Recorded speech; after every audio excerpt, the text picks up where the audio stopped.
सध्या नोटाबंदीच्या निर्णयावरून नुसता गदारोळ चालू आहे सगळीकडे. कोण काय आरोप करतोय, कोण काय गोंधळ घालतोय, कशाचा कशाला पत्ता नाही.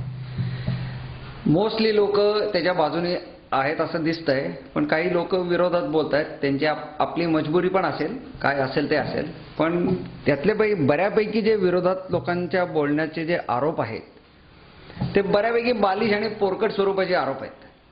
आता उदाहरणार्थ फक्त गरीब आणि शेतकऱ्यांना त्रास होतोय. आता गरीब आणि शेतकऱ्यांना त्रास होतोय तर त्रास होणार, थोडाफार त्रास होणार हे सरकारने सांगितलेलंच आहे. पहिल्यांदा निर्णय जाहीर करतानाच त्यांनी सांगितलंय की थोडा त्रास तर होणार. दुसरं असं म्हणतात की सगळ्यांचेच पैसे काळे ठरवले. अरे पैसे कसे काळे ठरवले? सगळ्यांचे जे लेजिटिमेट पैसे आहेत ते पांढरे आहेत. सरकारने काय म्हणलं, ते पैसे फक्त बँकेत जमा करा आणि मग नंतर विड्रॉ करा. कारण की एवढ्या प्रचंड प्रमाणावर जे काळे पैसे लोक असं म्हणतात, हे सगळे इतकी वर्ष सांगोवांगी चाललंय. 70 वर्षाचा सगळा साठलेला काळा पैसा आहे. देशामध्ये पॅरलल इकॉनॉमी आहे काळ्या पैशाची असं ते म्हणतात.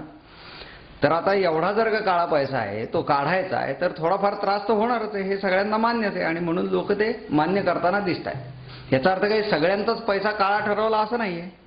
ज्यांच्याकडे कॅश आहे त्यांनी ती बँकेत जमा करा, ती लेजिटिमेट मार्गाने बाहेर काढा. सिंपल गोष्ट आहे. तर त्याच्या विरुद्ध उगाच बोंबाबोंब करण्यासारखं काही आहे असं मला तरी वाटत नाही. तिसरा अत्यंत पोरकट आरोप म्हणजे कुणी पैसेवाले किंवा उद्योगपती असे रांगेत उभे राहताना दिसत नाहीत. आता ज्यांच्याकडे खूप मोठ्या प्रमाणावर पैसे काळे पैसे आहेत ते काय रांगेत उभे राहून रोज 2-2 हजार 4-4 हजार कन्वर्ट करून घेणार का? त्यांनी एक मार्ग म्हणजे आयदर कोणाला तरी कामाला लावणार, लोकांना पैसे देऊन हे करणार. तो एक मार्ग चालू होता पहिले 8 दिवस. तो मार्ग नंतर सरकारने बंद केला की रांगा निम्म्या झाल्याच. त्यामुळे तो एक मार्ग होता. त्यामुळे स्वतः कोणी उद्योगपती ते लाईनीत जाऊन उभं राहणारच नाही. आणि बाकी तो त्याच्याकडे जो साधारणपणे उद्योगपती आणि मध्यमवर्गीय लोकांकडे जे पैसे आहेत ते मोस्टली बँके थ्रू व्यवहार होतात. मोस्टली लोकांकडे डेबिट कार्ड, क्रेडिट कार्ड असतात, त्याच्या थ्रू चालतात. त्यामुळे गरीब वर्गाला मेनली आणि फार गरीब लोकांना सुद्धा काही फार त्रास होत नाही त्याचा. जो खरा गरीब आहे त्याच्याकडे काय 500 हजाराच्या हजारो नोटा अशा नसतात की जो तिथे त्याला कसं करायचं, कन्वर्ट करायचं हा प्रॉब्लेम नाही. एकदा बँकेत गेलं, काय 5-10 हजार रुपये असतील ते भरले ते बँकेतनं एक्सचेंज करून मिळाले किंवा खात्यावरनं भरले, काढून घेतले, विषय संपतो त्यांचा. त्यामुळे ॲक्च्युअली ज्या जेन्युइन गरिबांकडे जे काही थोडेफार पैसे असतील ते कन्वर्ट करायला प्रॉब्लेम नाही. प्रॉब्लेम कोणाला आहे तर ज्यांच्याकडे खूप प्रमाणावर काही लाख, काही कोटी रुपये कॅशमध्ये पैसे आहेत त्या लोकांना प्रॉब्लेम आहे. आणि ते लोक मोस्टली बोंबाबोंब करताना दिसत आहेत. आता दिल्लीच्या युगपुरुषांनी एक भयंकर आरोप त्याच्यात अजून एक केला, तो म्हणजे हा एक मोठा घोटाळा आहे. आता ह्यात घोटाळा काय आहे ते त्यांनी सांगितलं नाही. म्हणजे ही एक मोठी विनोदाचीच गोष्ट आहे. पैसे लोकांना बँकेत आणून भरा हे सांगण्यात घोटाळा कसा? ते पैसे सगळे पांढरे होणार आहेत. ते काळे होणार असतील तर तो घोटाळा. पांढऱ्या होणाऱ्या पैशात कसा काय आला घोटाळा? हे त्या युगपुरुषांनी काही एक्सप्लेन केलं नाही. आणि म्हणले की हे उद्योगपतींचे कर्ज सगळं तुमचे पैसे घेऊन माफ करणार. असे कसे माफ करतील? काय खेळ आहे का? काय गंमत चालले का? काय ते सगळं काही व्यवस्थित होणार नाही. सरकारने सांगितलंय की लोन राईट ऑफ केली म्हणजे बुक ऑफ अकाउंट ॲडजस्ट करण्यासाठी केली, त्याचं काही ती लोन रद्द किंवा माफ केलेलं नाही. त्याच्या वसुलीची प्रक्रिया चालू राहणार आहे. तरी आपली उगाच जास्ती बडबड चालू आहे लोकांची. अजून एक फार मजेशीर आरोप सगळेजण करतात की ते 15 लाख रुपये लोकांच्या अकाउंटवर भरणार, मोदीजी भरणार होते, ते कुठे गेले? ॲक्च्युअली याच्यामध्ये फॅक्ट काय आहे की मोदीजींनी असं कधीच इलेक्शनच्या काळात किंवा कधीही असं प्रॉमिस केलंच नव्हतं की प्रत्येकाच्या अकाउंटमध्ये 15 लाख रुपये भरू. ते काय म्हणले होते की परदेशात भारताचा इतका काळा पैसा आहे की तो जर सगळा परत आणला तर प्रत्येकाच्या खात्यावर 15 लाख रुपये जमा होऊ शकतील, एवढा पैसा आहे. म्हणजे हे त्याचं क्वांटिफिकेशन लोकांना पटकन कळावं म्हणून कळण्यासाठी ही एक त्यांनी फ्रेज वापरली होती. याचा अर्थ असा नाही की ते म्हणले होते की ते आम्ही परदेशातला पैसा आणू आणि तुमच्या खात्यावर जमा करू. अजून एक बालिश आरोप, राजकीय स्वरूपाचा आरोप जो आहे तो करतात. म्हणजे राजकीय पक्षांना आणि बाकी संसदेला विश्वासात घेतलं नाही. आता सगळ्यांनी सांगून झालेलं आहे, पंतप्रधानांनी सुद्धा वारंवार सांगितलेलं आहे की याच्यामध्ये काळे पैसेवाले लोक भयंकर हुशार असतात. त्यांना जरा तरी संशय आला असता तरी ही प्रोसेस सगळी फेल गेली असती. म्हणजे आत्ता एवढी सिक्रेसी ठेवून सुद्धा आपल्या लक्षात येईल की काही प्रमाणात कुठल्या नोटा कन्व्हर्जनच्या मार्गाने किंवा जनधन अकाउंटच्या मार्गाने लोक हे सगळे काळेचे पांढरे करायचा प्रयत्न करतातच आहेत. तर हे जर का आधी कळलं असतं तर हे सगळे उद्योग किती प्रमाणावर झाले असते. ही साधी गोष्ट आहे. ती न कळणे इतके लोक मूर्ख नाहीत, पण काहीतरी आरोप करायचा म्हणून करतात. तर हे सगळे जे प्रकार चालले आहेत, दुसरं व्यवस्थित प्लॅनिंग केलं नाही. आता परत गोष्ट अशी आहे की प्लॅनिंग किती लेवलला करणार. एवढा प्रचंड देशात एवढ्या प्रचंड प्रमाणावरची जी करन्सी आहे ती एक्सचेंज करायची, ती जर का खूप लोकांना त्याचा निर्णय असा होणार आहे हे कळलं असतं तर त्याचा इम्पॅक्ट निघून गेला असता. म्हणून जी सिक्रेसी ठेवायला पाहिजे होती, त्या सिक्रेसी ठेवण्याच्या याच्यामध्ये जेवढं काही मर्यादित स्वरूपात प्लॅनिंग करता येतं तेवढं केलेलं आहे. जे काही प्लॅनिंगमधनं नवनवीन गोष्टी पुढे येतील, जे काही तुम्ही जसं काही तो निर्णय इम्प्लिमेंट होऊन जसे दिवस जातील तशा नवनवीन गोष्टी लक्षात येतात, त्याप्रमाणे ज्याला आपण कोर्स करेक्शन म्हणतो ते सरकार करत आहे. त्यामुळे हे राजकीय स्वरूपाचे जे आरोप आहेत त्याला खरं तर काही अर्थ नाही आहे. आणि यामधनं एकच गोष्ट प्रतीत होते की ही जी सगळा राजकीय पक्षांचा जो गदारोळ चालला आहे, मेनली ममता बॅनर्जी, मायावती, मुलायम सिंग, उद्धव ठाकरे, म्हणजे मेनली ज्यांना खरोखरच या निर्णयाचा फटका प्रत्यक्ष आणि अप्रत्यक्ष दोन्हीरित्या बसलेला आहे, त्यांचीच फक्त ही कोलीकोई चालू आहे असं एकंदरीत लक्षात येत आहे. त्यामुळे या राजकीय स्वरूपाच्या आरोपाला काही अर्थ नाही आहे आणि लोकांनी त्याच्याकडे फार लक्ष देऊ नये आणि देतही नाही आहेत. ही एक अतिशय चांगली गोष्ट आहे. आता दुसरे महत्त्वाचे काही आक्षेप अर्थशास्त्राच्या दृष्टीने पण लोक घेत आहेत आणि काही त्यात अर्थतज्ञ आहेत. ज्या अर्थतज्ञांच्या बऱ्याचशा अर्थतज्ञांचं असं मत आहे की वेगवेगळ्या देशांमध्ये हे प्रयोग करून झालेले आहेत, ते फारसे यशस्वी झालेले नाही आहेत. आपल्या देशात सुद्धा एक दोन वेळा हे असं केलेलं आहे. 48 साली आणि 78 साली मोरारजी देसाईंनी केलं वगैरे सांगतात. आपल्या देशात स्पेशली जो प्रयत्न झाला 48 साली किंवा 78 साली, तो इतक्या छोट्या प्रमाणावर होता आणि त्यावेळी 48 साली तर ब्लॅक मनीचं प्रमाण तसं त्या दृष्टीने तुम्ही बघाल तर खूपच कमी होतं. 78 सालापर्यंत जे तयार झालं होतं ते हजाराच्या नोटात खूपच कमी होतं आणि त्याची टोटल करन्सी व्हॅल्युएशन 4% सुद्धा नव्हतं हजाराच्या नोटांचा. त्यामुळे त्याचा इम्पॅक्ट एवढा मोठा नव्हता.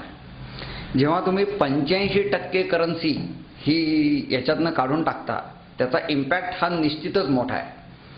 आणि आपण असं बघतो की काळा पैसा जो आहे तो वेगवेगळ्या स्वरूपात ठेवला जातो, बरोबर आहे, पण तरीसुद्धा नोटांच्या स्वरूपात खूपच प्रमाणावर पैसा ठेवलेला असतो.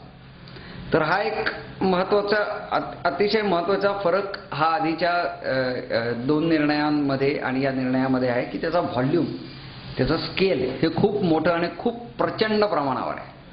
त्यामुळे तो निर्णय करण्याचं धाडस या सरकारने केलं, तो निर्णय करण्याचं धाडस या पंतप्रधानांनी केलं, त्याला जी काही फार मोठी राजकीय आणि नैतिक ताकद लागते ती त्यांनी दाखवली. याबद्दल ते खरंच अभिनंदनास पात्र आहे.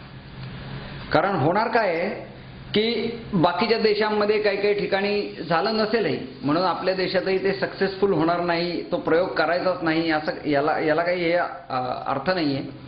आणि मेन म्हणजे असं पण कोणी म्हणत नाहीत की याचा काहीच उपयोग होणार नाही. सगळे अर्थतज्ञ हे म्हणतात की निर्णय चांगला आहे पण अंमलबजावणीमध्ये जरा गडबड आहे, तर ती गडबड थोडी होणं अपेक्षित होतच. दुसरा एक महत्त्वाचा अर्थतज्ञ सगळे आक्षेप घेत असतात की तो म्हणजे काळा पैसा हा फक्त काही करन्सीच्या स्वरूपात नाही किंवा फक्त नोटा या स्वरूपात नाही आहे, तर तो बराचसा काळा पैसा हा सोनं, रिअल इस्टेट किंवा या अशा बाकी गोष्टींमध्ये गुंतवलेला आहे. ही गोष्ट बरोबर आहे. पण आता जेव्हा काळ्या पैशाची निर्मिती गेल्या 20 वर्षात कॉम्प्युटरायझेशन नंतर काळ्या पैशाची निर्मिती होण्याचे मार्ग खूप हळूहळू एक सिस्टीम सुधारत ते खूप कमी करण्यात आलेलं आहे. त्यामुळे इथून पुढे काळ्या पैशाची निर्मिती करणं हे जरा अवघड होणार आहे. त्यात GST येत आहे, सगळ्या सिस्टीम सोप्या होत आहेत, सगळ्याचं कॉम्प्युटरायझेशन आहे. या सगळ्यामध्ये काळ्या पैशाची निर्मिती होण्याचं प्रमाण किंवा रेट हा खूप कमी असणार आहे. पण ऑलरेडी सिस्टीममध्ये जर लोक म्हणतात एक पॅरलल इकॉनॉमी होती, म्हणजे आहे त्या चलनाच्या 50% जर का काळा पैसा होता तर तो कधीतरी तर काढलाच पाहिजे ना. आणि मग तो आत्ता काढला जर असेल तर ते चांगलंच आहे ना, मग त्याचं स्वागतच केलं पाहिजे ना. त्यामुळे तो एकदा पैसा चलनातनं बँकेत आला की तो सिस्टीममधनं ट्रॅक व्हायला सुरुवात होईल आणि मग ते व्यवस्थित सगळं पुढची काळ्या पैशाची निर्मिती कमी होईल. हा एक मुख्य उद्देश आहे. आता दुसरं सोनं आणि रिअल इस्टेटच्या संदर्भात. सोनं आणि रिअल इस्टेटमध्ये काळा पैसा आहे, बरोबर आहे, पण शेवटी काळा पैसा तो कुठल्या स्वरूपात आहे? तो एनकॅश करणार कसा करणार? तर तो नोटांच्या स्वरूपातच करणार. जेव्हा तुम्ही तो विकायला जाल तेव्हा तुम्हाला तो नोटांच्या स्वरूपातच मिळणार आहे. आता इथून पुढे जर का ही ट्रान्झॅक्शन, सोन्याची ट्रान्झॅक्शन म्हणा किंवा जमिनीची ट्रान्झॅक्शन म्हणा, ती करण्यासाठी म्हणून जर का करन्सी लिक्विडिटी, ब्लॅक करन्सीच अवेलेबल नसेल तर ती सगळी इथून पुढची ट्रान्झॅक्शन सोन्याची किंवा रिअल इस्टेटची सगळी व्हाईटमध्येच होणार मोस्टली. त्यामुळे तो जो काही सोन्यातला किंवा तो जो काही रिअल इस्टेटमधला काळा पैसा आहे तोही इव्हेंच्युअली जेव्हा विकायला येईल, जोपर्यंत तो विकायला येत नाही तोपर्यंत तो काळ्या स्वरूपात राहील. ज्यावेळी तो विकायला येईल त्यावेळी त्यातला अगदी 100% नाही तरी 80, 85, 90% तो पांढरा होऊनच जाईल एनिवे. त्यामुळे ही जी काळा पैशाची प्रोसेस, भले नोटांच्या स्वरूपात असो, भले तो सोन्याच्या स्वरूपात असो, भले तो रिअल इस्टेटच्या स्वरूपात असो, ही प्रोसेस ही सगळी इन्क्लुडेडच आहे. शेवटी लिक्विडिटी कशाने तयार होते? नोटांनी. विकायला गेलं की तुम्हाला नोटाच मिळणार. सोन्याच्या बदल्यात काही तुम्ही सोनं देऊन आज काही रिअल इस्टेट नाही खरेदी करू शकत. अजून तशी बार्टर सिस्टीम तरी चालू झालेली नाही. कुणी केली असेल तर ती थोड्याफार प्रमाणावर होईल, पण ते काही that is not a major impact. So हा जो सगळा मेजर पैसा आहे, हा सगळा पांढरे होण्याची प्रोसेस या विमुद्रीकरणाच्या निर्णयाने होणार आहे. पहिला चलनातला जाईल, जसं सोनं आणि रिअल इस्टेट विकायला येईल तसा तो त्या स्वरूपातलाही कमी होईल. तिसरा अजून एक महत्त्वाचा मुद्दा ते लोक आक्षेप घेतात की काळा पैसा हा फक्त काही देशात नाही आहे, बराचसा काळा पैसा परदेशातही गेलेला आहे. ही गोष्ट मात्र बरोबर आहे, परदेशात तर तो गेलेला आहेच, त्याच्याबद्दल काही प्रश्न नाही.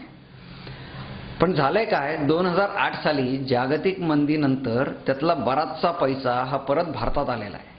विविध मार्गाने, पार्टिसिपेटरी नोट्स असतील, हवाला असेल, काय असेल ते 100 मार्ग त्यांना पैसे आणायला होते.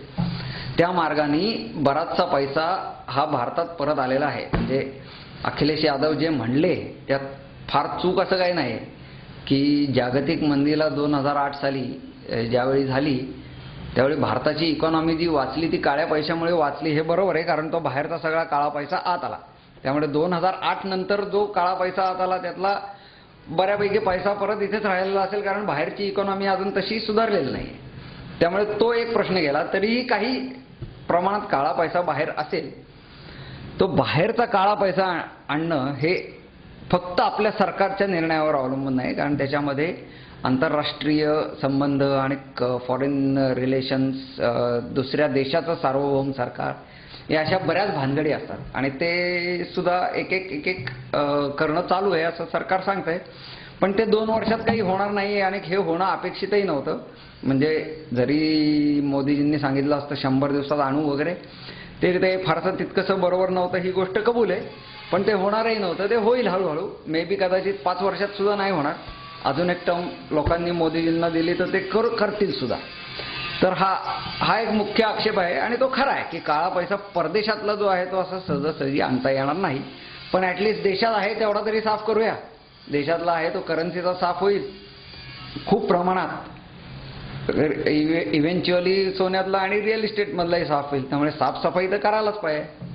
आणखी एक आक्षेप म्हणजे 2000च्या नोटा काढून काय केलं? 2000च्या नोटा काढून काय उपयोग आहे? काळ्या पैशाची निर्मिती. तर त्याच्यामध्ये 2 भाग आहेत. 2000च्या नोटा या त्यांचा चलनातलं जे काही पर्सेंटेज आहे ते एकतर खूप कमी असणार आहे. आत्ता झालंय काय की एकदम 85% चलन बाद झाल्यामुळे बाजारात लिक्विडिटीचा प्रॉब्लेम येऊ नये म्हणून या 2000च्या नोटा आत्ता काढलेल्या आहेत. कदाचित 1-2 वर्षांनी त्यासुद्धा नोटा बाद करण्याचा निर्णय होऊ शकेल.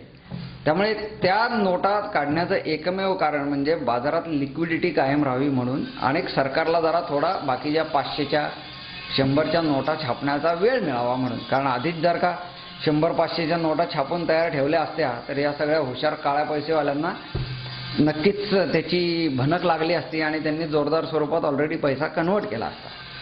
तर असे 2 भाग आहेत. त्यामुळे निर्णय अत्यंत स्वागतार्ह आहे. लोक निश्चितच त्याचं स्वागत करतायत.